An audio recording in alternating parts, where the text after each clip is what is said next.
All right, we are live. And today I'm popping on here and to talk about why your social emotional well being is important. So, if you don't know me, my name is Michelle Williams, aka the Ignited Teacher. And what I do is I help math teachers or struggling learners to effectively manage their classrooms and to increase student achievement. And this week I'm hosting the Math Intervention Summit. And today we have a real treat. I am here with Meredith from the Transform Teacher, and she is one of the speakers at the Math Intervention Summit. Now, what I want to do is explain a little bit about the Math Intervention Summit. It is a holistic approach to math intervention. So, you're going to hear, yes, from Meredith. She's an English teacher, but her voice about why your social emotional well-being is important because if you've worked in any underprivileged underserved community, you will know that we wear many hats. And a lot of people ask me, how did you make it to 20 years? I don't see myself making it to 10 because for me, I always had to step back and actually take some time for myself. Was a single parent when I first started teaching. My son was 5 years old, and it was important for him to be a part and basically be at the forefront of my career and everything that I did. So I learned early on that my family, my son, those things were important. And that still has been a constant today. I have a 3-year-old grandson. My son obviously is out of school. And I created this math interventions framework where we support the teacher as well as the student. So I'm going to go ahead and let Meredith introduce herself and Hi. we can get this party started. Yay. Hey, everyone. So honored and happy to be here with you, Michelle. Thanks for inviting me on with you today. And hello to your audience. And I am so excited to be part of this wonderful summit this weekend. And I can't wait to learn from all of the amazing sessions. And I am not even a math teacher. So I know I'm going to learn a lot about all kinds of cool strategies in the classroom. But the session that I'm going to be giving is about you as a teacher and your own social and emotional well being, because we talk a lot about that with our students and we want to meet their needs. And as you were talking about, Michelle, a lot of them are under resourced. And as you and I were chatting about before we started this video, when your own cup is not filled, it's nearly impossible for you to truly pour out to your students. And that's what the whole session that I'm going to be talking about on Saturday is going to be centered around. And it's why I created the Transform Teacher, to help you thrive as an educator and as a human being with less stress and more joy. Because when we show up for our students from a place of truly being filled up and having put in place the self-care practices and habits that we need to perform at our optimal level, our students benefit. And it's really not just about what you do as a teacher, but it's really about who you are and how you're feeling and how in tune you are with your own soul before you're trying to serve and lead your own class. When you check in with yourself, it makes a tremendous difference in how effective you are with your students. So that's a little bit about what I'm going to be talking about this Saturday with the summit. But And super excited. that's a good point. For me and always having worked in underserved communities, um, Mhm. I think that we don't talk about this topic enough about teachers and taking care of themselves. That it was There was this post in one of the Facebook groups I was in, and the lady was Mhm. pregnant. So I think she was about to go on maternity leave, or the doctor was putting her on bed rest. But she Yeah. said that she felt guilty. Yeah. And I was like, guilty? Why would you feel guilty? She was like, she Yeah. felt like she was abandoning the children, but you're about to have Mhm. your own child. Yeah. And I just could not, for the life of me, understand that. So tell us about, and tell my audience about your journey with this whole, because, about the transformed teacher, because I really like that. When I first met you, you talked about how you wanted to do all the things. So tell us Mhm. a little bit about that. Yeah.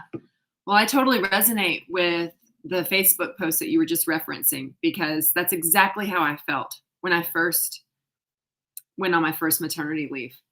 And the week before my daughter was supposed to be born, I went into labor the first day of school. And of course, I was in the hospital room, not in the classroom. And I was checking my email laying on the hospital bed while I was in labor. I was checking my phone email to make sure that the sub was good and everything was all right. It was so hard for me to let go. And I remember I had spent like the 2 weeks up until her birth planning everything out, just really wanting it to be meticulous. And then when the long term sub called after a couple weeks after my child's birth, she called me on the phone. She was talking about how, this was happening and this was happening and this person wasn't helping her do this. And she was, and I had worked so hard to control everything. And it was like the harder I tried to control everything, the worse it was. And I know as teachers, we can feel like the more control we have over everything, then the more I don't know if you all can resonate with this or if this resonates with you, if you can relate to this, but especially in those first few years of teaching, there was this wonderful math teacher. Her name is Sharon Strawn, and I believe she's retired now. But when I first was teaching at Weaver Academy in Greensboro, North Carolina, I would stand at that copier until like 6 p.m. some nights. Um, I wasn't like, I wasn't teacher of the year. I wasn't super teacher, but I really wanted to be. I thought that if I could just prove myself, then everything would like fall into place. And she would say, Meredith, I'm telling you, it's about working smarter, not harder. And she's like, you're gonna come back in 20 years and you're gonna tell me I was right. And so now I'm telling you, Sharon, if you're watching, you're right.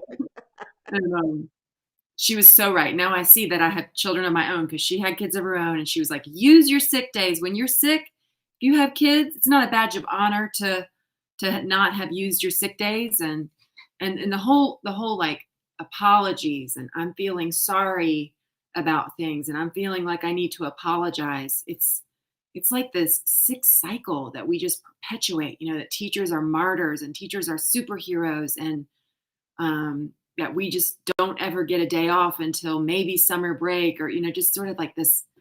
It's just so toxic and it's just so ingrained. And it's hard to step back and say you can actually be more effective in the classroom when you are doing what you need to do to make your own self happy, because when you're happy you're going to be more confident and your students are going to feel safer and they are going to feel more open to learning from you.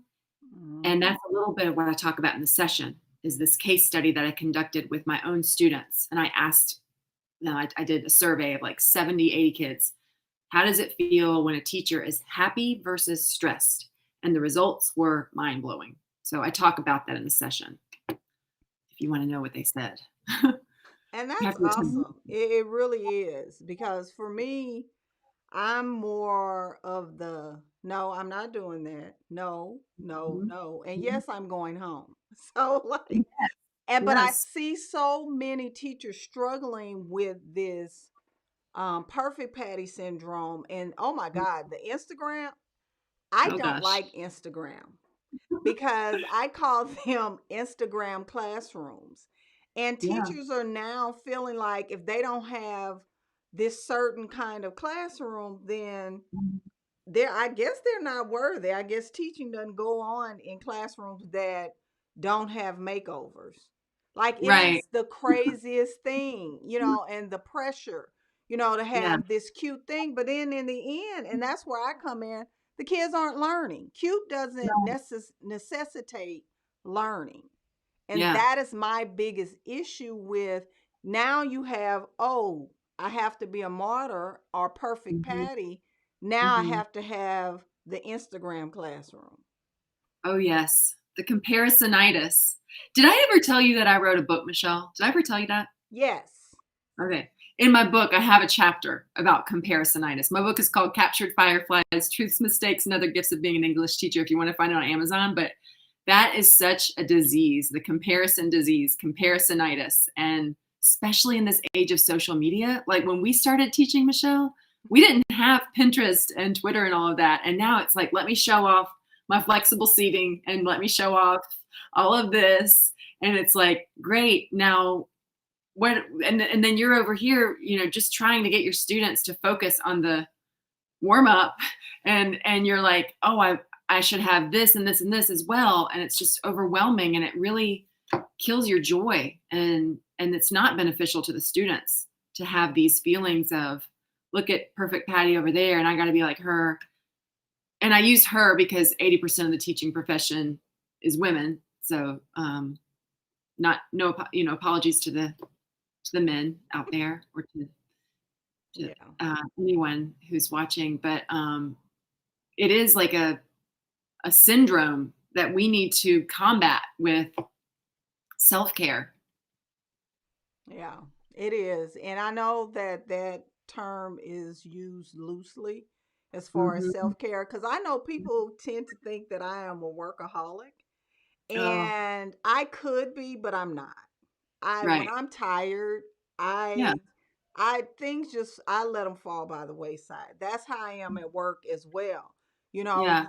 I tend not to get overwhelmed because for me, I have, I've come to the point where no, I will just Hmm. let everything drop. And that's what I tell Hmm. teachers. It can wait Hmm. until tomorrow. And Dr. Phil said that too. He said there's Okay. always tomorrow. Texas in the house. He said there's tomorrow. So and I know administrators are breathing down these teachers' necks, and Mhm. there's no I don't even know how to communicate that because I'm in my 21st year of Mhm. teaching, and I I don't know how to get teachers to understand, even in my membership. Like Mhm. that's why it was important for you to come on and have your voice in Mhm. my membership, because I want that to be communicated. And Mhm. even when I talk to the teachers on my grade level, well, in my math department, I just Mhm. had to tell them, I said, we're responsible for the results of our efforts. We are Yes. not responsible for where the children come, their home Right. lives. We didn't create the pandemic, and this speaks to virtual teaching. Yes. And we've been browbeat by the Mhm. public, which is fine. Mhm. You can have your little opinion, which means Mhm. this much, Mhm. but we've done what we were supposed to do. We showed up, and that's what I Mhm. tell teachers: show Yeah. up. Yes. You can't make children show up. You can't make parents parent their children. You Right. show up and do your part, and that's all you can be responsible for. Yeah. Yeah, exactly. Exactly. That's what I love about you, Michelle, is that you are so on point and you're so organized. But when it comes down to it, you never make something the end of the world. Like if I'm like, hey, can we actually switch the time to whatever? Or, like you're like, sure, no problem. It's no sweat off my back. I'm not going to like work myself into a tizzy around anything. Like, but because you are organized and you do have control over your schedule, and you're not going to like take things personally and get all upset, and because you have control. And I think that's like really inspiring. Yeah. I wish more teachers could see, that they have value. And I talk about that on blog posts, that Don't allow people to assign value to you. I Mhm. talk to principals and I tell them all the time. I said, teachers, when they come into the building, they have value Mhm. because guess what? Mhm. You're not a Mm. substitute today. Because I know some principals that have to sub because Yeah. in underserved communities, we don't get Yeah. substitutes. Oh, yeah. They may come and then they may not. And in the pandemic, they were like, we're out. We'll Uh-huh. see y'all next year when it's Yeah. over. Because a lot of the substitute teachers are retired Mhm. teachers and they weren't coming out. Yeah. Yeah. So, I think this is a valuable, conversation and topic that you have value. You are Yeah. valuable when you show up and you Mhm. got out of bed because nobody in this day and age in 2020 wants to be a teacher. And that's the Mhm. reality of it. In our school Mhm. district, they were like, oh, we're going to have a hiring freeze. I said, we ain't having no hiring freeze. They'll be hiring. Now they're asking experienced teachers to come back. They're Yep. not coming back. Georgia Yeah. is asking the retired teachers to return. They're not coming because they Mhm. treat us as if we're expendable, and you're not. And I want teachers to understand that. I have had a very good career in education. I love all things learning. Do I like the school system? No, because I think it's broken and it's an antiquated way of us teaching our students. I think there's a better way to teach them. And this whole learning Mhm. loss, the kids were behind, and I keep telling people that they were behind before the pandemic. They were behind 10 years ago.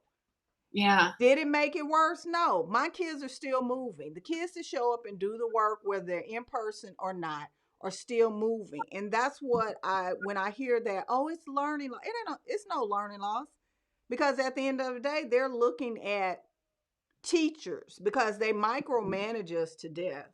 And Mhm. that's one of the things that we really need to push back and try to bring back teacher autonomy because at the end of the day, the teacher is the experts, the veteran teachers and experienced teachers. We are the ones that fuel this profession. Mhm. So that's my soapbox. As you can see, I get real irritated on that subject. Yeah. I understand. Totally. So, Yeah. that's all I have for today. If you have not registered for the summit, you can go to the mathinterventionacademy.com/registration and register. We have about 800 teachers that have already registered. I'm not going to lie. I thought I was going to get about 200. So, the fact Nice. that we have so many teachers that have registered Mhm. shows that there's a need in this area. And I have some great giveaways. One of my favorite authors, Pete Hall, I emailed him and I love this book. Love. Mhm. It's called Fostering Resilient Learners Strategies for Creating a Trauma Sensitive Classroom. And guess what? He signed it. Oh, So this is awesome. one of the giveaways that I'll be giving away, giveaway prizes that I'll be giving away during the summit. Also, one of my favorite platforms, Explain Everything. I use Explain Everything to teach my remote lessons. I love Explain Everything. And if you are on YouTube, because that's where we're live streaming from, and I've shared it on my Facebook pages, Explain Everything has donated 5 1-year subscriptions. I will be giving those away as well. And I will be also giving away a 1-year subscription to my Math Intervention Academy. Hopefully, as time goes on, I'll offer more free 1-year subscriptions. This is my first year doing it. My membership is new, but it is rocking and rolling. I have 15 teachers in it, and I'm so excited about what it's going to do and how it's going to help teachers. This past Saturday, we had our first live strategy session. We Mhm. talked about and I demonstrated some place value strategies, but also, I think Dr. Nikki with Math Running Records, she's giving away some of her products. So if you haven't registered and you're a math teacher, please register because this is a summit like any other. I want you all to go away and feeling like you're getting some, because we buy a lot of stuff from these vendors, and I expect for these vendors to come through. And so far, they have.